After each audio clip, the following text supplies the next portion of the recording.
ভারত নিয়ন্ত্রিত কাশ্মীরের জম্মু অঞ্চলে বৃষ্টির মতো ড্রোন হামলা চালিয়েছে পাকিস্তান।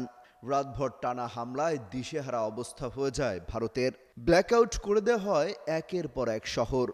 আতঙ্কে বাড়িঘর ছেড়ে নিরাপদ আশ্রয় নেন অনেকে। ভারতীয় গণমাধ্যমের দাবি, আখনুর, সাম্বা, কাঠুয়া এবং আরও কয়েকটি স্থানে ডজনকে ডজন ড্রোন হামলা চালিয়েছে পাকিস্তান।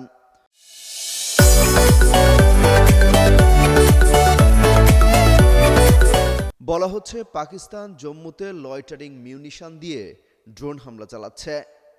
এটি এক ধরনের ড্রোন বোঝায় যার সঙ্গে ওয়ারহেড যুক্ত থাকে এবং এটি সরাসরি লক্ষ্যবস্তুতে আঘাত হানতে সক্ষম। এ ধরনের ড্রোনকে কামিকাজে ড্রোনও বলা হয়। জবাবে ভারতীয় বিমান প্রতিরক্ষা ব্যবস্থাও পাল্টা গুলি চালায়। জম্মু শহরের গুজ্জরনগর সেতুর কাছে থাকা একজন প্রত্যক্ষদর্শী বিবিসিকে বলেছেন, তিনি জম্মু বিমানবন্দরের কাছে 16টি বস্তু ছড়িয়ে ছিটিয়ে পড়ে থাকতে দেখেছেন। স্থানীয়রা বলছেন, হামলার সাথে সাথে সতর্কতার সাইরেন বাজানো হয়।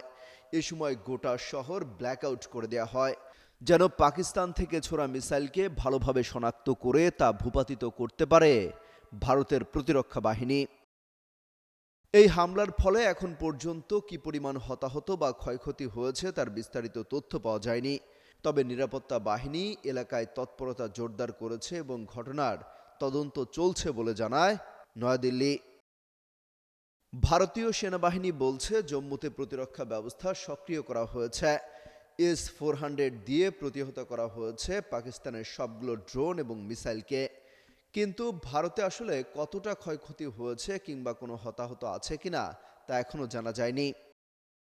বিশ্লেষকরা শঙ্কা করছেন, হামলা পাল্টা হামলার জেরে পরিস্থিতি আরও উত্তপ্ত হয়ে উঠতে পারে। এখন অঘোষিত যুদ্ধ হলেও যে কোনো সময় সর্বাত্মক যুদ্ধে জড়িয়ে পড়তে পারে চিরবৈরী দুই দেশ। অমিত হাসান রবিন, যুগান্তর নিউজ।